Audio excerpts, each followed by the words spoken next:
Hi guys, Mike here from Slotz. So we got some nice Porsche 934s that came in from RevoSlot this week. So I thought I'd give you a bit of a look at these three cars. So first up here is the Electrodyne number 91. Nice looking car. Then we have the Elf number 65 that came in. And then also the Martini number 8. So they're what came in this week. A few of the guys at the shop have been looking at them. Quite a lot of interest in the Elf. People seem to quite like the livery and the look on that. I don't know whether you notice the rear is different on the Martini one. So they're the three cars that came in. So what I'm going to do, a full review on the Martini. That's my car of choice, so that's the one I'll do a review on. So I'll move the other two just back here for now. So this is basically the Martini Porsche. So as usual, I'll just go through what's been in the box. So in the box we get a deeper wood guide, so if you're running on timber tracks, I always recommend the timber guide, and a magnet for anyone that races with magnets. Also in the box, the mirrors. Don't know whether you can see them, quite small, but nice bright coloured mirrors there. Got them. A couple of nice stickers for the tack box, and as I always say, most important, the flag that comes with it. So 934. So on here, as I always say, make sure you keep this. This is your Bible of parts for this car. So all your parts listed with part numbers, so when you're reordering, you know exactly what you need. On the back, optional extras that you can have: spares, tyres, different hardnesses of tyres, different brass nuts for you changing your float, and then also you got a choice there of different size spur gears other than the standard it comes with, and pinions, and then also the rubber body mount posts as well. So I'll point out some of those on the car later once we get in to look at the car a bit further. But yeah, keep your spare parts, anything you want to need. That's where you get your numbers. Make sure when you're ordering you're going to get the correct part. Alright, so let's have a little bit more of a look at this car. So it just comes in nicely screwed to the base. Let's just undo that. So there we go. A little washer there that goes down that helps stop the tyres getting squashed when they're screwed down. I'll just put all that in there and move that out of the way. Alright, so here we have it. The Porsche 934 from RevoSlot. So a pretty bright front of the car there. Just try and move that light around a bit more. See if that's any better. So nice and bright there at the front. So got the Martini Racing. Nice deep grille on these cars, these 934s. So nice bit of detail there. Driver inside as usual. So left-hand drive on this one. Rear spoiler. You can see the grills here and here. So amazing bit of detail on them. Roll cage in the back. So Martini Porsche there. I don't know how much you see in this light. Try and just zoom in a little bit if I can. There we go. So really nice the way the colours are coming down from the Martini over to the indicators, looking across there. So little logos all the way around.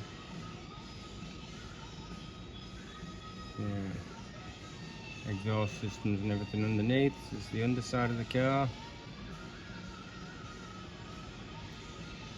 So metal two-piece chassis. This float that you feel here is standard. So on these cars there is body floats. So where you're seeing those two-piece metal chassis moving, that is standard. So that's the nuts that they use, little brass nuts that they use to give you the amount of float. So I'll go through that after. So that'll be the here and here on this particular model of car. So there we go. Fire extinguisher, nice roll cage and everything inside there as well. So pretty good looking car. Porsches are not one of my favourite cars out of all cars that are produced, but something about this one I quite like. So that's a bit of a look at the outside. Let's have a look inside for those of you that have not had one before. So I'm going to do the body screws here, which is these four. So I'm going to take these ones out. Okay, so sorry, I just got broke up with a phone call halfway through that one, so we'll get back to it. Alright, so this is inside a RevoSlot. So these four nuts here are the body float that we were talking about earlier. So if you, I don't know if you can see that, but see that movement there on the body between the two chassis sections. So that is what we class as body float. So that can be changed. So as I was saying before on this fly, which I'll just get back out. So bear with me while I get this out. So here on the RS208 A, B, C and D, these are basically your optional extras for body float. So RS208 is 1.5 millimeters, which is the standard it comes with. You can basically put the 1 millimeter in, which will pretty much almost make the float zero, or you can increase it by going to 2 mil, 2.5 or 3 millimeter. And that is the difference on these nuts here. So that will change your body float. Okay, so that can be adjusted. So on the motor, standard motor coming in there, 21,000 RPM, 200 grams of torque on that one, going straight through. Little brass fillings there, eyelets or whatever people want to call them. It's direct to the braids. The wheels, your axles here, you have 3mm axles, roller bearings either side, so no brass bushes or anything like that. You've got actual rolling bearings front and back on Revo. Your gear, again, can be changed to different gearing if you like on these. So again, looking on here, so you've got your gears, wherever I will find them. I've lost the gears here. So RS 27, 28, 227, 228, 229, 230 and 231. So they are the different gears that you get with them. So on here it's showing 227, which is a 24 tooth gear as the standard that comes with it. So again, that can be changed. The motor here is bolted in. So you can see how the motor is bolted in there, and because the motor is bolted in there and here on the other side, so we've got the mount on this side and another mount on this side, bolted through the chassis.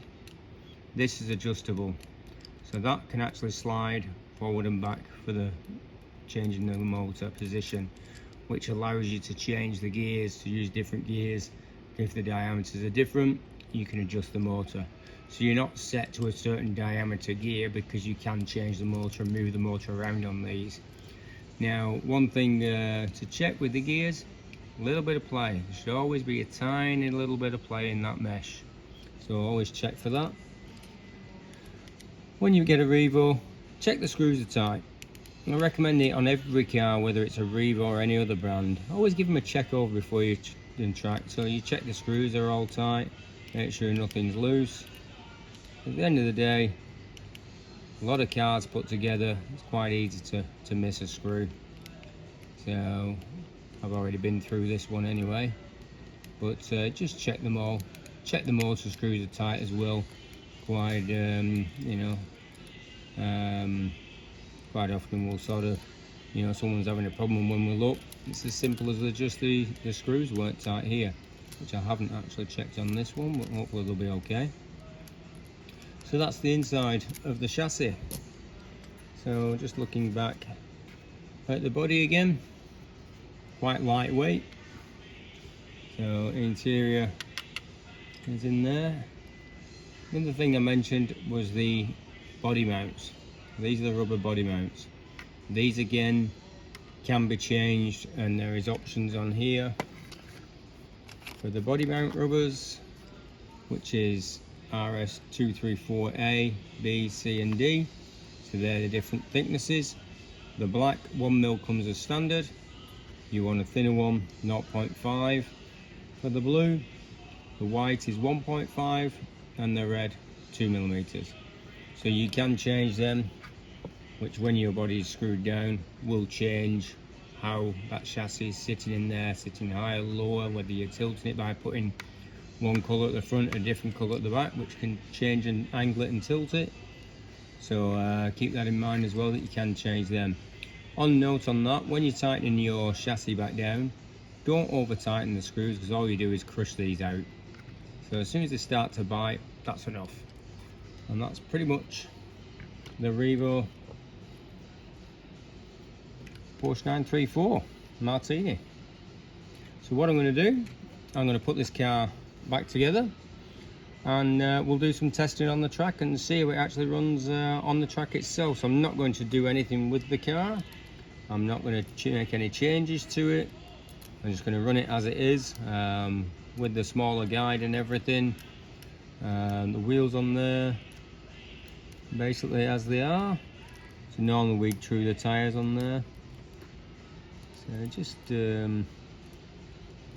looking at those, a little bit of difference here on the, when you see the tyre and the rim, not quite even. That one sort of looks like it's sticking out a little bit further on the rim. Could just be the way the tyre's on. So I'm just going to check that now and move that. Yeah, I think just the tyre weren't seated quite right on there. That looks a bit better now. But there is, you can only go so far with a rubber tyre, and if I don't know, it's showing up on camera. But yeah, I always recommend you true tyres. If you want a smooth car on the track, you must true your tyres. No manufacturer can make a perfectly round tyre. Simple as that. It's rubber moulding. It's not going to be spot on. So I recommend always sand your tyres and true them up. And by truing them up, what we mean is getting them perfectly round and perfectly flat. So that's what we're looking at. To exaggerate this, the tyre, if it's like egg-shaped, obviously when it's going down the track, it's going to be going up and down as it goes down the track. And then they're not going to be the same, so it's basically this wheel will go up, that wheel will go up as it's running down the track. So by truing them up, as we say, or sanding them, you get them perfectly flat. You're going to get a nice smooth transaction down the track. Same with the rears, even more important with the rears. If you've got bouncing on the rears, basically anytime it bounces, it's not in contact with the track, so it's more likely to slip out on those corners. Alright, so that's something from a different point. That's the technical side of stuff for getting you the best out of your cars. But we're going to run them straight out of the box, so bear with me. I'll put that back together and now we'll see you down on the track. Thanks guys. Hi guys, so Mike here from RevoSlot. So we're about to put this Revo Porsche on the track and let's see how it goes. So we'll walk around, get it on the track and see how it performs. So there we go. So we're going to go in yellow lane. So this basically has not had the tyres trued or anything. We're still running the narrow guide at the moment, the shorter guide, should I say, the 7mm one. There is a 9mm that comes in the box, which is more suitable for these tracks. Just do a couple of easy laps at first, just to see how it goes. Seems fairly smooth. Quite a bit of pace down the straight there. So we're running at 12 volts here at the moment. Track's got a bit of rubber on it from the racing we did over the weekend. That's actually holding quite nicely. But say it's quicker than the Group 2s down the straights. Wouldn't say it's as quick as like the other GTs. So it's falling somewhere in between the two. We're handling the track quite nicely, so nothing's been done to it. Let's see if we can get a bit more speed out of it. Alright, so that was a best lap of 7.86, which is pretty good straight out of the box. So let's see what we can get. Down till, try and push it a little bit harder. Gotta get a rhythm going.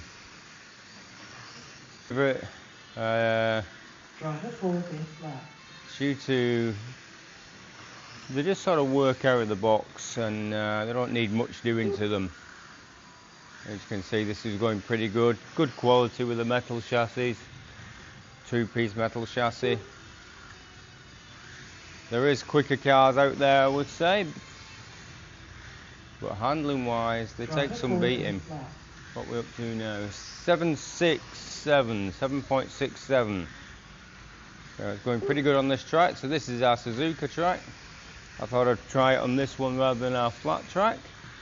Get a bit of speed down the straights with these then. Let's see if we can get to a 7.5. Can we get to a 7.5? No, and we're off. Sorry guys. 7.673. That's pretty cool. I might give the tyres a quick clean. So I'm just going to use a lint roller on the rubber tyres, just to get any bits of dust off the track that are stuck to the tyres on. So we'll give it another go. Let's see if I can increase the so we can get a 7.5 out of it. Don't know whether we will, but we'll give it a try. There we go, we did it. Okay, so I'm happy with that. We got a 7.544 out of it.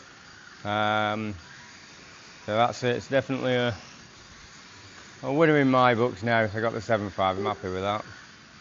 But you can see it's going pretty nicely on the track. A few of the guys have asked if these can go into the Revo Championship. Not quite sure how we can manage to get it in. It's a pretty full weekend as it is. I will talk with the guys from Revo about that. I'll probably do a bit of a live YouTube discussion as well to get some of your guys' thoughts and ideas on it. So would be nice to see these in 2026 Revo Championships. They're too good a car not to run really, but it's what class we put them in. They can't really mix with the other classes. Well, this is definitely a class of its own, so any of you guys that are running these as a class around Europe or wherever, please get in touch and let us know what you did with side classes for it. Have you run them an individual class on their own, mixed them up with some of the other Revos? Let us know what you're doing, because these are a really nice car, and there definitely need to be some more competitions with these cars in there. There we go. I'm going to end on a high there with the best lap. So best lap time there, 7.463. So I'm going to leave that there, 7.463. So that is the Porsche from RevoSlot. So I'm probably off camera a moment. I'll bring it back into shot. So thank you very much. So there we have it. The Porsche from RevoSlot. Very nice looking car. handled well on the track. Thanks guys, we'll catch you on the next review.